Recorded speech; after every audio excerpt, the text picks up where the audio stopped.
Welcome back to the Gun Collective podcast. My name is Jon Patton. Huge thank you to our TGC Patreon supporters for making tonight's show possible. We would love to have you guys come on board at least the $5 a month level, because not only do you get the behind-the-scenes shenanigans and all of the awesomeness there, but you automatically get thrown into our Gun of the Month Club, where you have an opportunity to win one of our guns of the month. Every month we give away something cool. This month is a Glock 40 10mm long slide. That one was an interesting one. We actually waited on that for like 3 weeks to get it shipped to us. It was ridiculous. Anyway, tonight we're going to have a discussion. We're going to talk about advancing the cause and generally why we as gun owners suck at it and how we can potentially correct course and start having a real impact and start maybe having real conversations about it. I'm joined tonight by two guys that I think really have some solid input on that. First up, for the first time ever, we are joined by a professional photographer, videographer. He's an advocate for self-responsibility, prosperity, owner of Firelance Media, and I can't remember the other, like the non-gunny brand. Matt Stagliano is here with us tonight. Matt, how are you, brother? It's been really long, man. Hey, John, I'm glad to be here. Thanks for having me. And it's Stone Tree Creative. That's what it is. Yeah. Stone Tree. Dude, you're doing some really cool stuff with that. I'm impressed with the new like artsy fartsy stuff. I love it. Thanks. Yeah, fine art is something that I've just started getting into and is so much more of an outlet for creativity than I ever thought. So having a great time with it, just trying to develop the craft. Hell yeah, man. Well, that's really cool. I think you're going to bring a sort of different perspective to tonight's discussion, because you're not heavy in the politics like some of the other content creators and other people that were that come on the show that are regularly here. You oftentimes, when you and I talk, you have a very level-headed approach, very reasoned approach, and I think that'll be very cool to see how this all comes together. Our other guest tonight is someone that you guys know. This man literally has a doctorate degree in education and is a professor of communication. This could very well be his favorite episode ever because of that. And at this point, he's pretty much my co-host. Welcome back, Johnny Bragg. How are you, man? I could not be happier to be here. OMG. I am freaking out. Now, here's the other deal is I never talk about my 9 to 5 or what I do in my other career, because I like talking about guns. And I would imagine that people that are listening to this on the podcast download or over in the chat room, and hey to y'all, they think you're actually kidding about that. We'll see where we're at an hour from now. Yeah, we'll see about that. I want to give a shout out to, of course, those people watching live, but also if you want to demand that a question or comment gets read out here on the show, you can use the super chat feature on YouTube while you're watching live, and we will definitely do that. Also, if you have questions, you want to interact with us, the comment section, the live chat is the place to do that. Now, let's go ahead and jump into the topic. One of the things that is kind of bothering me lately, it's really been weighing on me heavily, is that when we look at the issue of gun rights kind of objectively, when we go, okay, there are two sides, right? There are the pro-gun and the anti-gun, right? We look at those and we see how they're interacting. It seems like the pro-gun side, us, we have not gained any ground in arguably decades. In fact, I think we've been losing ground, losing freedom, and generally losing our rights nationwide. So I think, I start to think about why. Why is that happening? Why are we losing ground on a regular basis, and how maybe we can more effectively communicate and move forward as a community and truly advance the cause? Johnny, why do you think we're losing ground here? What do you think is really happening with gun owners? I think from the very beginning, I'd like to say this, like maybe the problem is within the presupposition of what you opened with, which is there's the anti-gunners and there's the pro-gunners. Nothing is bifurcated like that. In all things, in all of life, everything is on a continuum. And I don't think there's any, there are some that are extreme on each end, but I don't think the average Democrat is a gun grabber. And I don't think the average guy who owns a gun is hardcore pro-gun. Let's head down to a rally somewhere and join the GOA and then poop on the NRA. And so I think it's more of a continuum. Have we lost ground? Yeah, I don't think we've ever gained ground in my lifetime. And so, yeah, there's a major problem. We are not organized. We are not good at telling our story. And we'll probably talk some more about stories in a moment, but we're not good at what we do. And we live in an echo chamber. And I think it's this kind of a perfect storm between the echo chamber, only hanging around with other guys that are just like us, being disorganized, not having a clear focus. The anti-gun focus is easy. We don't like guns. And that's it. Everything flows out of that. For us, we get into all the nuances. We have spent the last year whining about bump stocks of all things. And it's almost like they held up one hand and said, don't watch this hand, don't watch this hand, and then slapped us with the other hand. And they got us talking about something silly like that. So my point is, it's a mess. So what's really interesting about the point you just made is before we went live, Matt and I were chit-chatting a little bit, and he almost said exactly the same thing. Matt, you were talking about the kind of singularity of social media. Can you explain what that means? Like, I'm trying to understand it more, Sure. And how all that ties in with what Johnny was saying. Well, I think it really comes down to the fact that in a lot of hobbies, in a lot of political groups, in a lot of social issues, you have unidimensional characters, right? The people that can only see as far as the issue that they're most involved in, right? Whether it's gun rights or abortion or, saving the whales from plastic from six packs, right? There's always someone that's going to have a very unidimensional belief. And that's the only thing that they can talk about. It's the only thing that they can relate to. And it's the only thing that they promote. That's their stance. I'm a gun guy. My Facebook has guns on it. My mail has, top shooter 59 at Gmail, right? Everything revolves around guns. When you have a unidimensional view of the world, there is no conversation that you can have that will contribute to a civil debate. Now, I'm not talking compromise. That has nothing to do with this. What I'm talking about is civil debate, and we've lost that art. We've lost the art because we've become this culture of instant gratification. This is what I want. This is what I see on social media. I can build a tribe of like-minded people like that, when before you used to have to go to meetings and have discussions and share opinions. We've lost the art of critical thinking, civil debate, and just being able to sit down and have conversations to understand what the other side of the issue might be. Now, if you do understand what the other side of the issue is, which a lot of people believe, but it's never really true because you never have all of the answers. When you do know the other side and you still argue from your point, that's perfectly fine. But don't be so unidimensional that you can't see the forest for the trees, right? So that's an absolutely excellent point.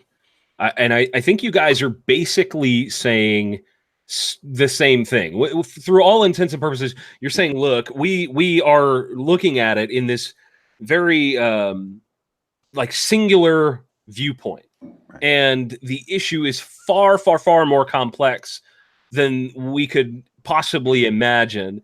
And we're trying to talk to everybody from one viewpoint. And that is a dangerous thing. So then my question becomes, okay, so we're understanding that we're talking about this wrong. We're looking at this wrong.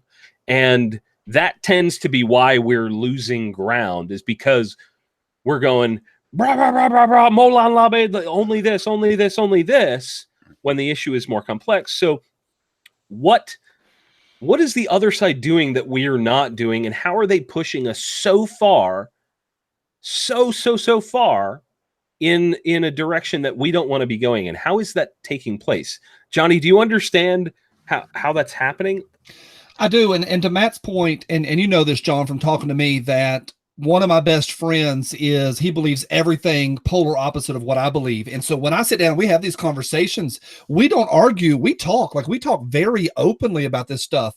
And so I can't just sit down with him and go, all gun laws are infringement, and can't go with that, because that's just silly. He wants to sit, and we did this after the Vegas shooting, and sit and talk about the actual shooting. And I can't be myopic in my own beliefs, which is Matt's point. So what's the problem? Well, I think I think the left has something that we don't have. They've got this trump card. Well, they got several trump cards. They got one big trump card that is, it's about the children. And we don't have this option. They have these massive media campaigns of, oh my gosh, there was Sandy Hook or this shooting or the Pulse nightclub, and they can come in. We've got to stop these tragedies. And they have these trump cards, and they're, again, to the other point, they're just stinking organized about it. And we have trouble with that because we do get tunnel vision towards our own little causes. Even I know a guy in the chat room, and a big hate of the guys in the chat room. He was just messing around a minute ago. And I said about 5 minutes ago, I said, well, there's people that poop on the NRA. And then in the chat room, immediately some guy's like, well, the NRA is pooping on themselves. And I know that's part of the discussion. And I know it's comedy. I get it. But it's complex, and we don't have that singular focus and laser beam focus that the other side has. Well, hold on. So you're saying on one side we are too singular in our some guys, but we need a singular focus. Now, how do we, like, to me that's kind of confusing. All right, let me break it down a little more. Help me understand, because if we need singular focus, and I understand that we all need to be pushing in the same direction. That's generally the phrasing I use, which I think is what you're saying. But how do we go from pushing in the same direction to not being myopic? I think the big one is maybe it's not we need a singular focus, is we need a little more organization. I heard this one time, and somebody was talking about, and they were talking about the extreme left, and we're not talking about like my uncle that votes Democrat because he's been voting Democrat for 40 years and he's a blue dog, but I'm talking about the extreme ones. And they were talking about how they don't need a dog whistle to get them to march in lockstep. That it's already goes without saying. And we don't really have that. Like, we really don't. And I'm not saying we need to all focus in and get this little molehill and say, I want fully automatic. Because there's going to be a guy in the chat room that says, repeal the NFA, repeal the NFA. Coming. That's coming. Yeah, it's coming. Well, I'll tell you what's not coming is the repeal of the NFA. That is not coming anytime soon. So we got to get past that. So maybe it's not that we need laser beam and get these little molehills and climb up on it and plant a flag in this little molehill.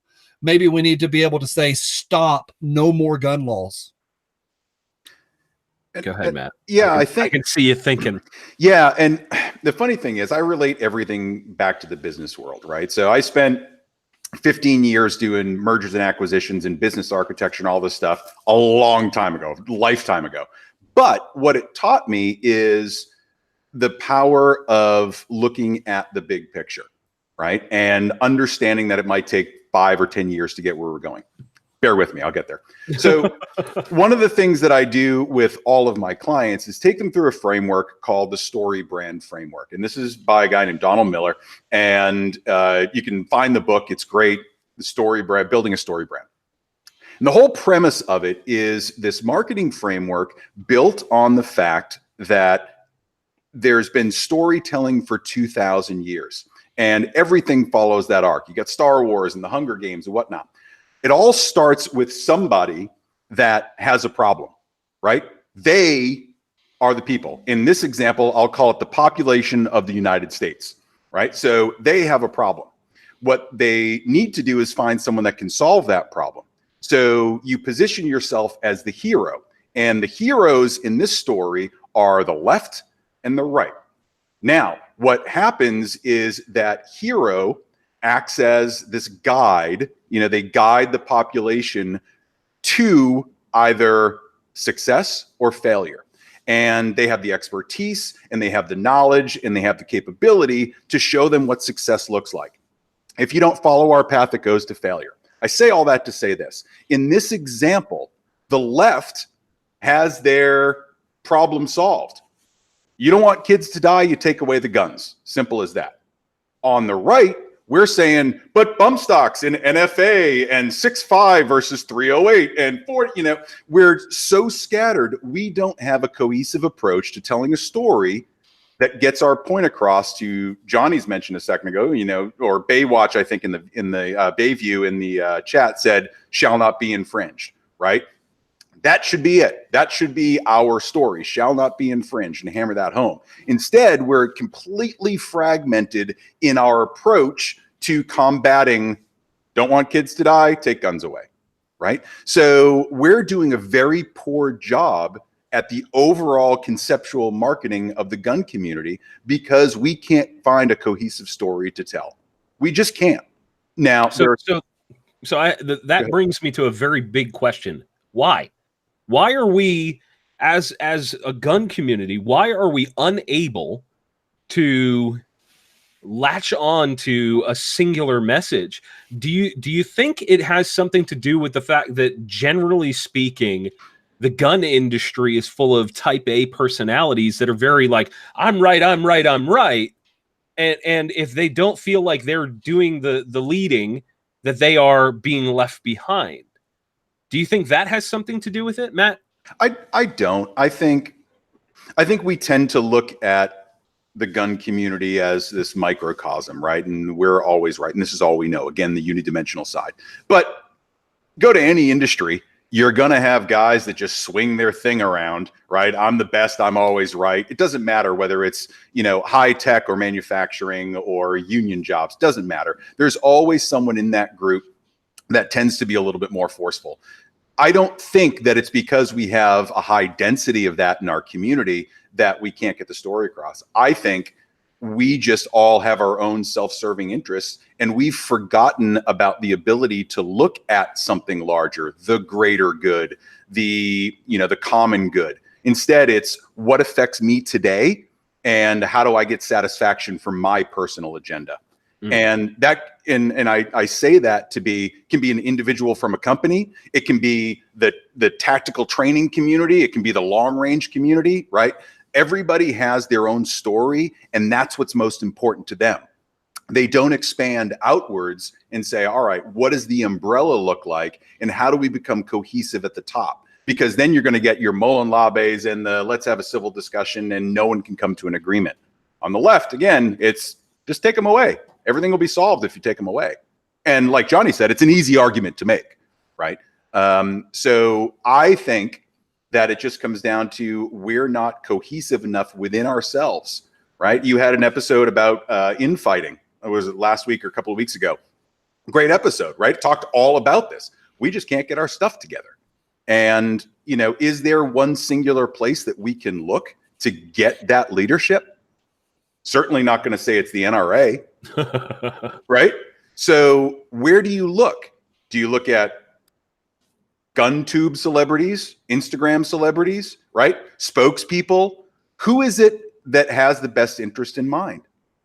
And this is where it starts to fracture, right? Because there is no one person that has stepped up to be that overall voice that, in my opinion, that is strong enough to take on the message from the left. There are great people out there, but Johnny, go ahead. I'm just kind of, I just think we need to acknowledge how good Matt talks. Like, it's all like good stuff. And it's got like, he talks like in sentences and stuff. Like, I want to give a shout out to those in the chat room that are like me going, I've never heard somebody talk this pretty before. It's like, he's using like words and stuff. It's amazing.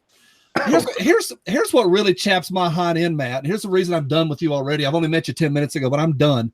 Is Pat and I had this conversation this afternoon a little bit. Hey, we're going to talk about this. What do you think? And so I was upstairs in the kitchen making my peanut butter and jelly for the evening. I was making a peanut butter and jelly, thinking about this, what we want to talk about. And I had this whole thing worked up about storytelling, and we don't able to tell a story. And then you go and start pulling out Campbellian theory, and you're like, oh, this is Donald Miller. This is not Miller stuff. This stuff is old. This is Miller's brought it to the masses. Mm-hmm. You're pretending like it's pop theory. You brought in some stuff. And so John, you brought in a heavy hitter. So where am I in all this? I texted. So before we did this, I said, I got my buddy Matt Stagliano coming on, and he goes, well, what's he all about? Asking me. And I said, you'll like him. Don't worry. It'll be fine. You'll like him. Well, you bring out this parade of morons every week. It's like me and you and Sean Heron, and we're sitting there and like two of us got our fingers up, our noses up to the second knuckle. And then all of a sudden you bring in somebody. My brain itched. Well, my brain itches all the time too. And I'm like, I need to scratch right now. And then you bring in a guy, he's like, I have clients. And I'm like, I don't even know what that means, y'all. Like, he said he's got a client. What do you have a client for? You got like multiple careers? I'm like lost. Can we just get back to the laser beams? No, we can't get back to the laser beams. I think what's really interesting about this discussion is that there are a lot of us that have kind of been saying something similar to this. We are not all on the same team, right? Like we're on subcommittees of subcommittees of subcommittees within the gun industry, and we're all saying we're the most important. And Matt, you made a good point, or I believe maybe it was Johnny, about the NRA being the voice previously. And a lot of folks nowadays are going, screw the NRA, the GOA is now the solution. And they're replacing one false god with another false god. And I use that analogy because people are putting these organizations on these massive pedestals, just absolutely staggering. Like, look at the NRA, just like they're about to commit Harry Carey. Like, they're about to kill themselves through their own doing. And it's amazing. Like, watching them collapse is amazing because, I think most of us can agree the leadership of the NRA is the problem and they need to go. And maybe once that's done, maybe we can get back to where we need to be. I certainly, I can't speak for the other two panelists here, but I don't agree with the burn it to the ground mentality. But my point is saying that one organization that's already existing is going to be able to do this, I think is looking at this a little bit the wrong way, because in my opinion, all of these organizations are in it for their own self-good. None of them, as far as I know, are truly in this to lift up the gun community selflessly. Because what happens is you get names attached to all of these organizations. There are a few that do better work than others, in my opinion, but that doesn't matter right now. When you start seeing names attached and names leading the conversation, you start getting egos sucked into the conversation. And what that means is that selflessness is going away. And I think perhaps what would be an interesting approach is an organization that has no names attached, that is not necessarily anonymously run, but the organization overshadows the people that run it. And I don't know how we do that, but I think that would be a very interesting thing, because we all want something to kind of be that snowplow and just plow all the BS to the sides, like Mythbusters driving down a crowded highway. Like, we want that, right? But I don't, the NRA isn't going to do it. The GOA isn't going to do it. The FPC is too busy in court. Johnny, talk to me. Well, I think a couple things are going on here. One is, again, back to the continuums, and you even mentioned about how people have their own little worlds. I think we sometimes lose sight of a couple things. We lose sight of the fact that, because all these people are chirping online, social media, chirp, chirp, chirp, chirp, chirp. That's a less than 1% of users will ever leave a comment anywhere. The vocal majority is not the majority in any sense of the terms. Plus, I think also the people that are our spokespeople and the mouthpieces, YouTubers, including me, we're not the best ones to lead this fight. Also want to push back on what you just said. You said, okay, there's these false gods, and we do it every 4 years. Oh, this next president, things are going to be different. And we always have this hope and dream and keep hope alive. And right now it's the GOA. But your very next words, John, and this is in all of our noggins, it's in yours too. Your very next thing was, well, let's have an organization with no names attached. And you immediately went back to another organization. That's fair. Yeah. I don't know if an organization is going to fix this. Here's my question. You know what? Hang on. You made an interesting point there, because what Matt was just saying was that they have you both said this. They have take the guns away. That's not an organization. Continue. Well, I want to just say that I said that before, Matt. I just need to get that in there. Take the credit. There's your ego. I don't have much tonight to take credit for. I'm already getting smoked here, and I need to take about a 6-month hiatus from the show after tonight with my ego. You're the co-host. I said it. It was words that came out of my face hole. I just want you to say it over and over. It just makes me feel shivers. No, I'm doing a voice. You don't shut my voices down. No. I'm doing it. Okay. Go. I think what's important is that we stop and ask ourselves, what do we want? Because the other side has a sentence: take the effing guns away from everybody except the government and my personal bodyguard. Because they're pro-gun. We know that whole argument. Nancy Pelosi is as pro-gun as I am. She just wants her people to own them and not me. And so here's the question, and my question's for Matt. What do we want? Do we have a singular purpose? I think it's impossible to have a singular purpose, right? So the issue itself is too large and too complex to have a singular purpose. That being said, you can say the singular purpose being shall not be infringed, right? We have our gun rights. There it is. And that's not a, kind of this 3% or rah-rah pound my chest thing, but it is as singular a message as we can get. Now, the issue that I see is that we act way too much at a tactical level and nothing at a strategic level, right? We're way too much about addressing the issue at hand, and we're taking fire from all sides. And suddenly it's, this school shooting or a church shooting or a bump stock, or it's, whatever issue they can throw at us to keep us fragmented and frantically searching for a rebuttal. The more time they have to accumulate people under C, we told you. Now, in our side, we do a lot of kind of echo chamber round robin way. Look, we found somebody that, is a good guy with a gun. And we don't do that at a larger level. We're very tactical. We're very individually focused. Again, it comes back to the unidimensional thing, talking only to people that believe the same thing that you believe. We're awesome at talking to each other about this. We suck at telling other people about it in a way that can be understood, believed, and internalized. So, we had talked about the overarching group. I think we do that to everybody that we meet, right? If we're going to a class and we're taking, pottery, right? There's going to be some potter that is the pinnacle of the industry and everybody wants to be like that person. There's always going to be someone or something in our group. It's human nature that we look to lead us. We don't have someone that's willing to take that on long enough and is strong enough to head an organization or be a mouthpiece or just be that center of reason for our entire community, because there's no one person that everyone will like. And instead we're back to fighting each other. So go ahead, Johnny. I'm sorry. Here's a comment. I love what you're saying about we are always focused on the tactics, right? Which is, and I hate this. I hate it. I hate it so bad. Yes, I know, chat room, we need to say it. I know we need to do this, but I hate just email your senators. Right. Oh my Lord. And that's what we get focused on is, but here's my question.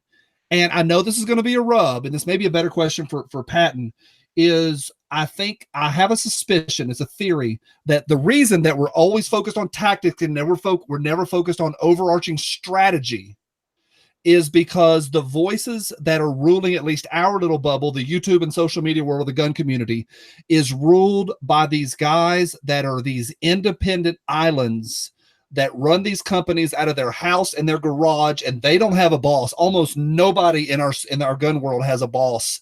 These are not guys that know how to operate within a corporate structure, that know how to operate within systems, that understand anything about systems theory. They have no idea how to operate. And so you end up with all these voices that are just preaching, and they'll do it at the NRA out on the sidewalk here next week. They'll get out there and they'll say, you need to. And what will they say? They'll talk tactics. They'll never talk strategy because they're tactician guys. They're get me a camera and I'm going to make money on YouTube. Matt. I think you just nailed it. Absolutely nailed it. There it is. Take time to pose, take time to feel good about yourself. You nailed it.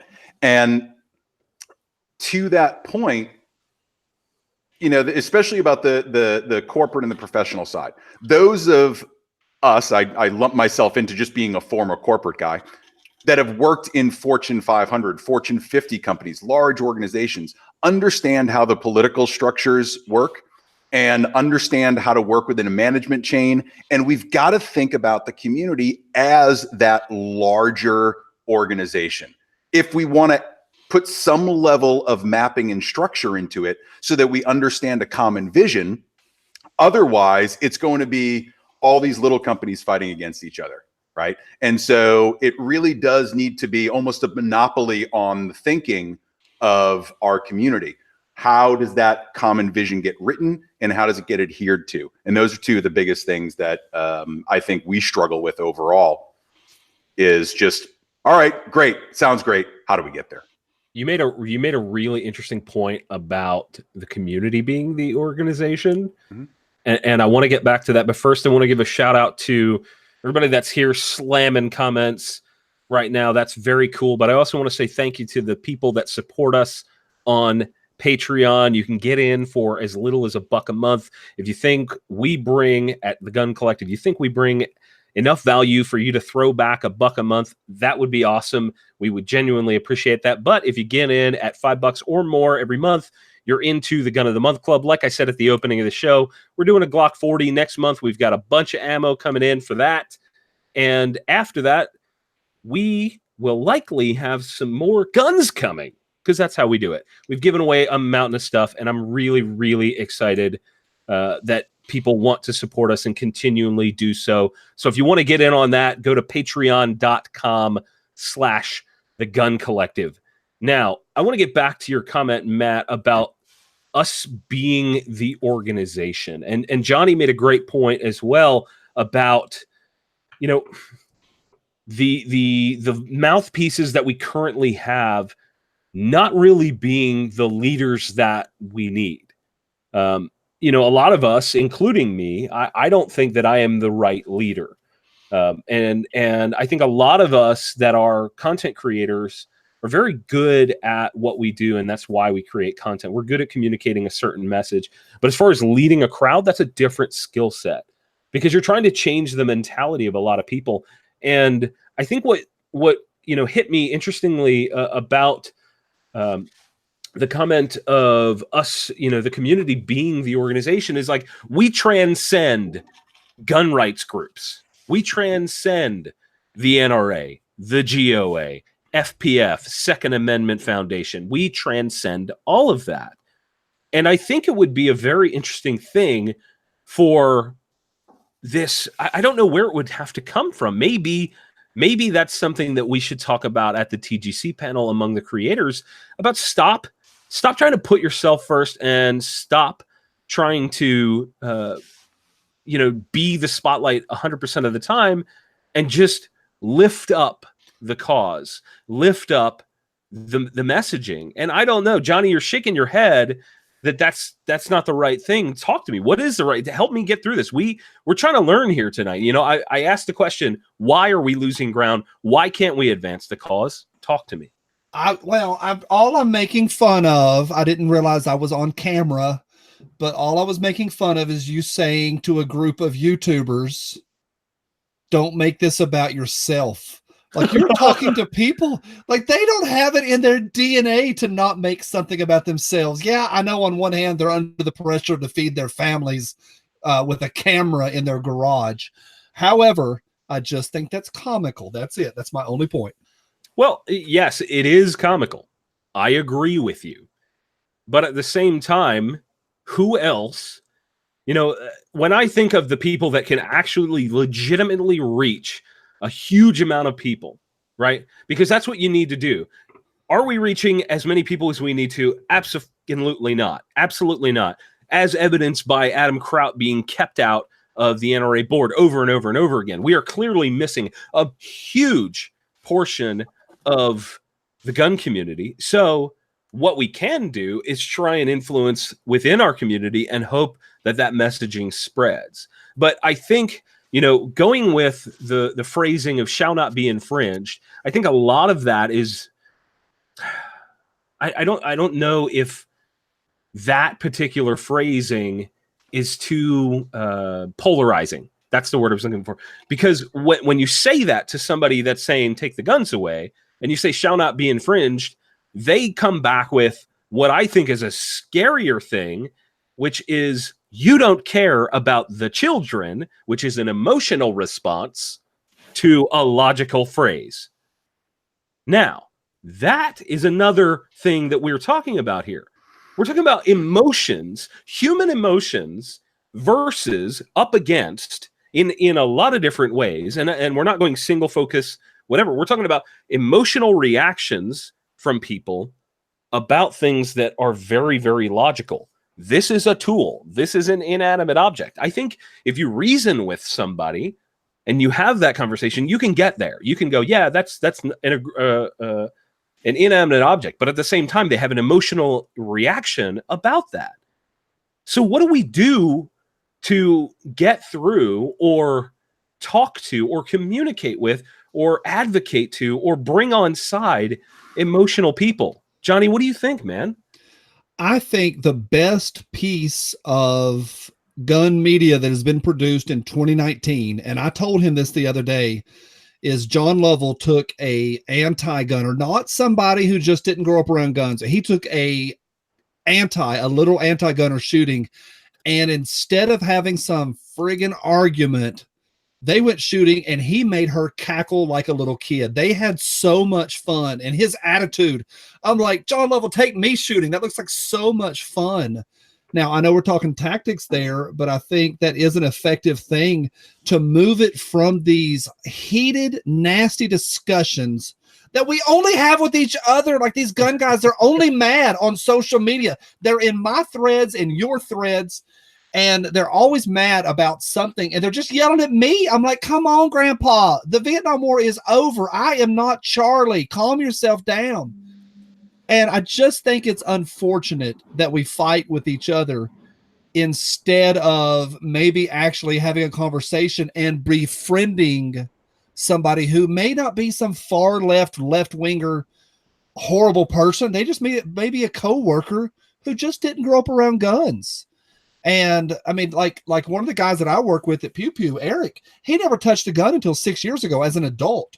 And now he is full-time in the gun industry. So maybe that's one thing. Matt, what do you think?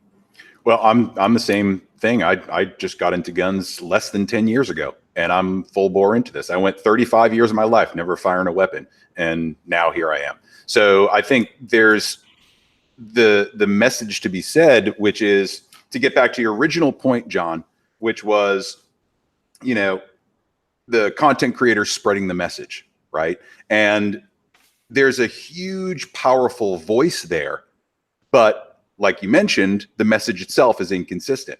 And you said, how do you reach those people that are further down the line? Well, it starts at those sources, right? It starts at people like you. And I'm not putting you on the spot, but sure. And I know I have some level of responsibility in this effort. Sure. I get it. So it's having that consistent message come out across the board. Now you can still have your debates, and you can, have the little factions that we have in the community, but having that common vision that we're working towards. And very few people put that Post-it note or that sign where they look at it all the time and say, that's where I'm heading. That's my compass. That's my true north. A lot of folks don't do that. And especially within our own community, we're not doing that. We don't provide consistent talking points, right? So Johnny had mentioned, having these conversations, and there's a story and there's always an emotional response. Well, we're great at telling each other the talking points and agreeing with each other, but we don't get those talking points out in a concise manner that's easily digestible by people on the left. Now, what we always wind up saying is like, well, a gun is like a car, and, should we ban cars? And we come up with these straw man arguments and these what ifs and these hyperbolic statements that make no sense and break down the actual debate that you're having. Rather than saying, I understand your point, here's a few facts that you should be aware of, and I respect your opinion, right? And this isn't a teach you how to speak 101. What I'm saying is we're so quick to jump to our own emotionally backed facts, if you will, right? We're so eager to pounce on whatever is being questioned of us that we forget about having that civil discussion and working to change someone's mind. I think there's too much dogma in our community that we're holding on to really tight. Maybe it's a cultural change, maybe it's a generational change, but we're holding on to all this old dogma that we just can't let go. The people that are spouting a lot of that dogma are the older crowds, right? Are the folks that, have that 45 caliber is going to blow up the side of your house kind of debate. And They are the ones that are in positions of large, wide-scale power at the moment. There is a generational change that's occurring. We've got to get those younger folks that are on our side into those positions of power that are working now, not 20 years from now to come up with that common vision, having this conversation that we're talking about. That way, as they get into larger and larger spheres of influence, the message is the same, rather than it just coming fractionally 1 and 2 from people that don't matter. When there's a united front against it, and the messaging is all the same from the content creators, from the photographers, from, the marketers, all of that, when it's consistent messaging for that common vision, I think we'll see progress. Right now, I just don't see that. I think a lot of this comes down to how we as a culture are changing our communication habits, right? Who picks up the phone? We'd rather text. Right? We don't want to read an article. We want to read the headline. Short. So none of the conversation happens because it's all sound bites here and there. And we've lost the ability to talk through an issue and let people see the other side. So here's a question based on your last statement there. So if we've gotten to a point where we can't have a conversation, based on what you're saying, so if we've gotten to the point where we cannot have a conversation, is it even possible? Is it possible for us to advance a cause? Or did we miss the window? Like, if technology has gotten to a point where we can no longer have a conversation and we are only reading headlines and we are only consuming 15-second videos and we are only doing this, how, if we can't have a conversation, do we get to move the chip forward? Johnny. I know that we banged on tactician guy earlier, but I can't control. This is a very nuanced thing. Right. We kind of have to. We have to hit everything. Well, I can't control everybody, but I know what I can do. And I think about this regularly. I can be a non-gun-toting douchebag in my 9 to 5. I can just be a regular douchebag, but not be wearing some stupid Molon Labe shirt and just walking up and down walking up and down the aisles where I work, or the hallways where I work, screaming, shall not be infringed, and waving a Gadsden flag around. Here's something pretty cool. I walk a lot of people through their first gun purchase, and very rarely is it somebody who's never owned a gun. A lot of them is if they grew up around guns, they just never bought one themselves. And just trying to be accessible. I don't get into nuances. And so I'm doing my own part here in this community. Last night I was at the range, and I have a private range, and that's I guess that's what means a private range. Nobody else is ever there. Some guy just pulled up and came over and talked to me for an hour, and we just sat and talked about guns, and I had a little extra ammo. I gave him a little some ammo that a company sent me, and just trying to do my own part locally. I'm involved in my local gun club, and I just try to represent the cause as well as I can right here in East Tennessee. And I'm in a similar situation, Johnny. I'm in a small town in the Western Mountains of Maine, and it's a small community under 1,000 people, and I'm the crazy gun guy, right? So I get approached a lot by people. It's a very hippie community, but there's a lot of gun-toting hippies, right? So there's a lot of folks that it's extremely polarized here. Far left, far right. It is what it is. What I've gotten into are the debates with a lot of people the same way you have, and just not be the douchebag, right? Just talk them through it, understand it. And you do find that there's way more common ground than there is division. But what are we sold every single day? This hardcore division, right? And you have to choose. You have to be polarized. You have to believe what I think or you're wrong. There is no middle ground anymore. And that's being sold to us by a very small population. So, John, I interrupted you a second ago, but I think, it's the same everywhere, whether it's Tennessee or Maine. You're seeing that common ground. People haven't necessarily fully subscribed one way or another, and they're looking at who has the better story. We see this every election. I want to bring up a point here, and some in the comments here and some listening will probably know what I'm referencing. or who I'm referencing rather. So we have a lot of people. Let me rewind. We have some people in the creator community that are very much like what you are saying, that are, you are either with me or you are against me. We have a lot of that. And it is a very dangerous mentality. And I mean that. I mean, that is our undoing. That singular mentality. I'm starting to connect the dots in my own brain to what that really means. So back in 2017, post Las Vegas shooting, I had what I called the TGC roundtable. And this was a discussion. It was intended to be a discussion about where the 2A community was at the time and what we could do to improve things and just step forward. The NRA was stepping on its wiener by saying, let's look at gun bump stocks, right? They were doing this thing. They were having issues, and we were talking about all of that, right? And somebody latched on to one segment of that. And then from that one thing that they latched onto that we did not necessarily agree with, they attempted to just burn everybody to the ground to the point where I know for a fact that some of the creators and people that were in that are still being impacted by those events today. We're talking about December. No, it was October. Wasn't it, Johnny? It was October of 17. October of 17 this took place. And there are still effects from this taking place today. I would argue that this current you're a shill mentality comes from that. That singular focus comes from that. And what's really interesting to me is that back then was an attempt to have a middle ground approach and a middle ground of talking amongst ourselves so that we could group together and then push forward with messaging, right? I brought in folks, and this is more for the audience and those that don't know about it. I know, Johnny, you know about it. Matt, you probably don't know what the hell I'm on about. But the idea with that discussion was to bring people from all parts of the industry.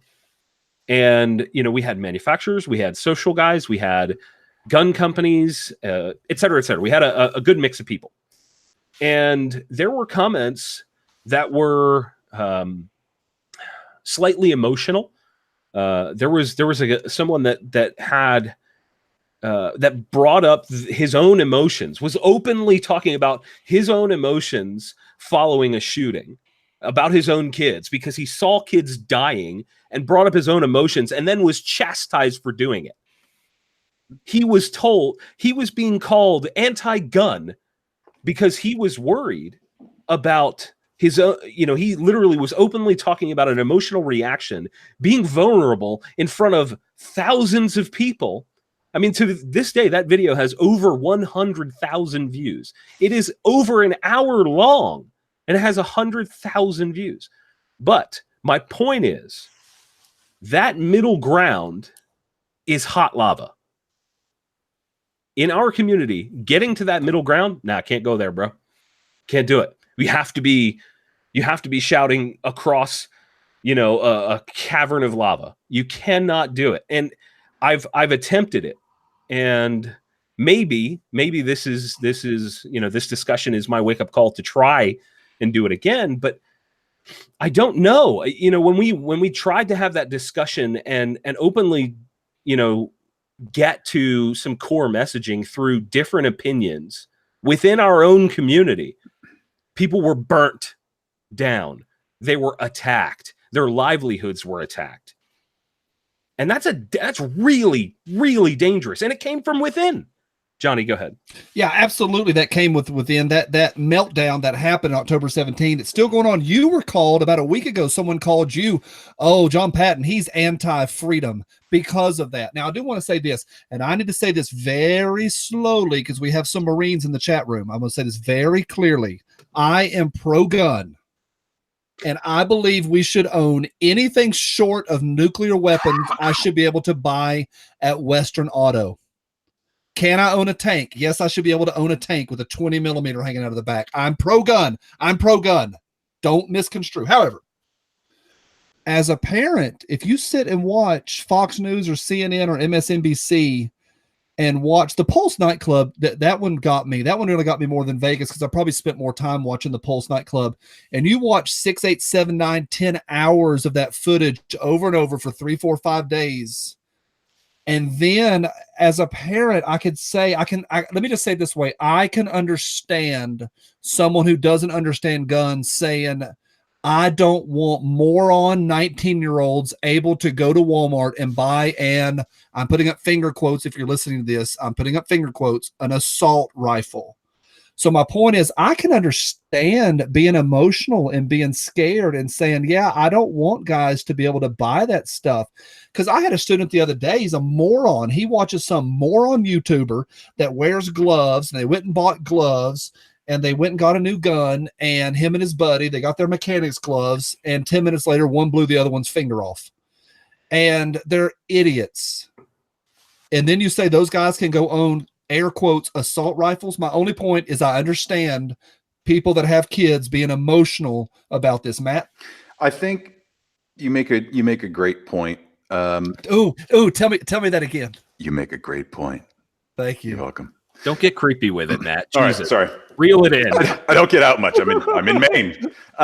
So I think, it comes down to the education piece, right? Are we educating people, or are we shouting at people? Are we solving a problem, or are we just talking about how our feels are? Now, from the standpoint of, again, the content creators, how do we get messaging out?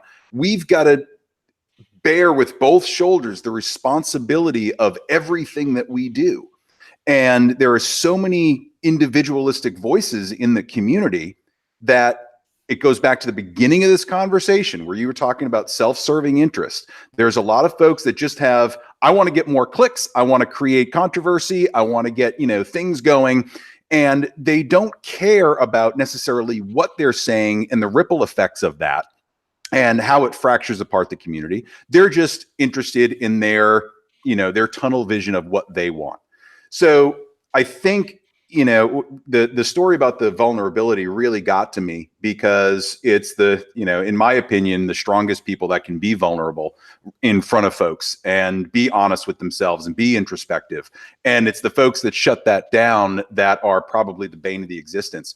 The difficulty, I think, that you may have seen, and I remember you having the round table, I didn't watch the entire thing. I will go back and watch it, is the fact that we're acting as if it's a decision by community. This is going to be a little controversial. Decision by community answer, right? Everybody in the community has to agree with whatever point we're making. That's not the case. You have to remove the ego from it. You have to remove the personalities from it and come up with that common vision. It's at that point that new dogma can start being written. But it comes down to educating people within our own community about how to act, how to communicate, how to think before speaking, how to, edit a video. You don't have to put everything out there. So, I think it really comes down to, how are we educating our own, and then thinking about how can we educate outside of our own. And without people like Johnny, who has, degree upon degree in education, leading some of that charge in nuance. Here's how to talk. Here's how to communicate. Here's how to craft a press release without typos in it, right? Here's how to do all of these. Wait. You're asking a PR person to not put typos in there? Right. So, it's how do we educate and also own the responsibility of it, what it is we're saying. I very much stay out of the political debates in everything that I do, because quite frankly, I think that my work speaks to something else. I leave the politics to the people that can really be effective at the politics. But everything that I put out goes through the lens of, am I being a responsible gun owner and a responsible part of this community by putting this out? Is there going to be something that's going to cause someone to say, well, you put the scope on this way and you should be doing it that way? And it just causes comments and idiocy to abound. So you have to look through everything that that you do as bearing a small piece of responsibility for the community. And it doesn't necessarily have to be some big alpha male thing. It just has to be, are we putting on our best face at all time?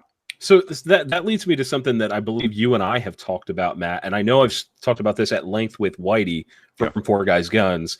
There's a phrase that I use that is, it's along the lines, I don't know if the exact phrase, what is this going to do for my business? Mm-hmm. Me making XYZ comment, doing blank, what will that do for my business? And the way this relates to this discussion is that I think what you're saying is kind of how are we looking at what we're doing? How are we thinking about what we're saying, doing, etc., and how that will affect the greater community? And the way so instead of saying, how does this affect my business? How does this affect the cause? Is what I'm saying right now for my own personal enjoyment, my own personal emotional attachment to X, Y, or Z product, concept, etc., or will this truly make an impact? And I think circling back to what we were talking about earlier about social media, social media is a very, very selfish thing. It's very, very self-focused. And I think what we've done is gotten so focused on, boy, I think I effing slammed that guy so hard, LOL, screenshot, send.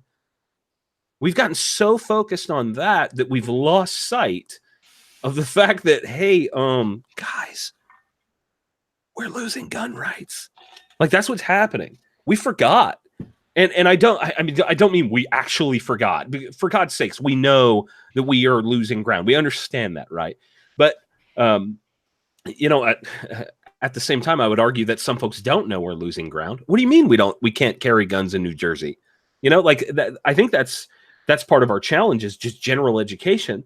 But you step back and you look at the people that are doing the large part of the leading of messaging, right? Who is that?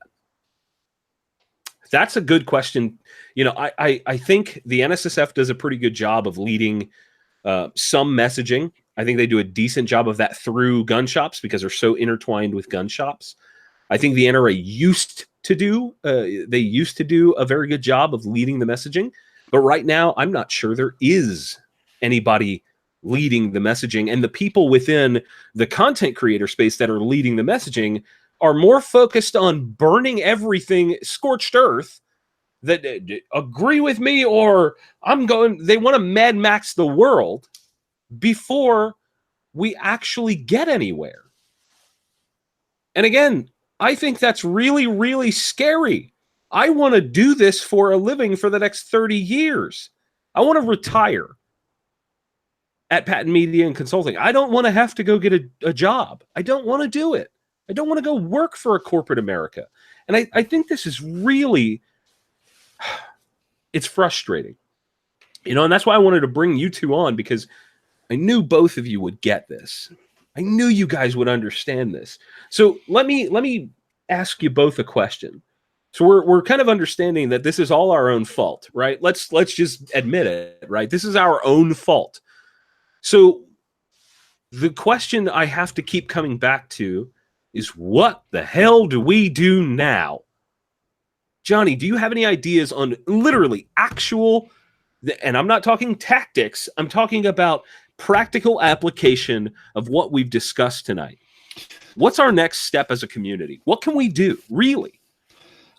I like your point about recognizing that the loudest voices, at least in the social media gun world, are probably quite the opposite of the people that need to be leading, because they are concerned primarily with Patreon. And Patreon's a sponsor of this show. I get it. It feeds our children and pays the bills. I get that. I think where I'm at is we all need to be able to tell our story effectively. And I know we've burned through our time tonight. I think it would be good to get this trio together again and talk about how to tell stories, because I teach a lot of storytelling classes, and I eat and sleep and breathe this stuff, and about how to be able to walk up to somebody who disagrees with you and don't hit them with the freaking statistics. And it's like saying that spoons made Rosie O'Donnell fat. Ha ha ha. And it's back to Matt's point about the straw man. I mean, it's just nonstop about stupid freaking statistics. And it's got to be more than that. So I think for me, where are we at? I think we need to, a practical application of all this stuff is we need to do a better job of storytelling, whether that's in print or social media or one-on-one or in mass media. That's where I'm at. Where are you at, Matt? I'm along the same lines 100%. And I'll add to that the personal responsibility angle, right? And tempering everything that you do put out. If you are putting things out, I'm not talking about some Facebook group where you just need to vent and let that shit out. Oops, sorry. But it's talking about how responsible are you being with this information outside of your sphere of influence, outside of your little tribe. How are you acting to the larger, greater good? And are you a good steward? Trek from MDFI says, are you being a good steward of the community? And I think we really need to look at that and own that as individuals. Right now, we're in this headless organization, if you will, where a bunch of us are trying to do stuff, but there's really no central focus. So if we all just start with telling a good story and telling it responsibly, you'll see sea change. So I really do believe that it's just that easy. How do you get into the nuance and how do you really drill down into certain arguments? That's a different conversation. But I think, Johnny nailed it with, we've got to get that story correct so that we can combat the very simple story on the left. And it's not as difficult as it may seem, but it's very difficult to change people's behaviors towards a common good when they don't get an immediate what's in it for me result. And I think, to make a long story a little bit longer, I think the communication, education, responsibility, that's where it all comes down to. I think we have a big mountain to climb, and I think we got a lot of crap on our backs trying to do it.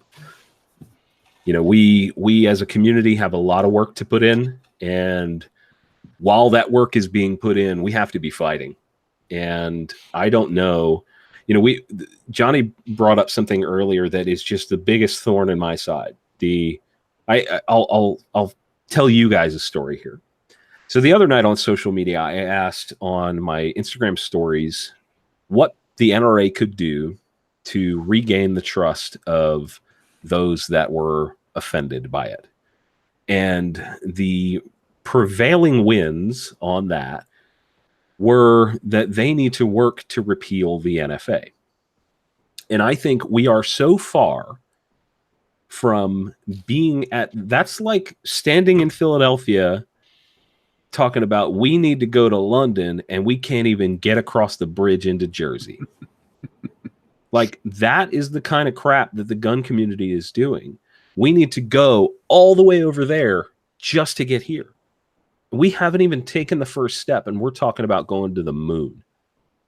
And I agree. The essence of shall not be infringed has been infringed for a very long time.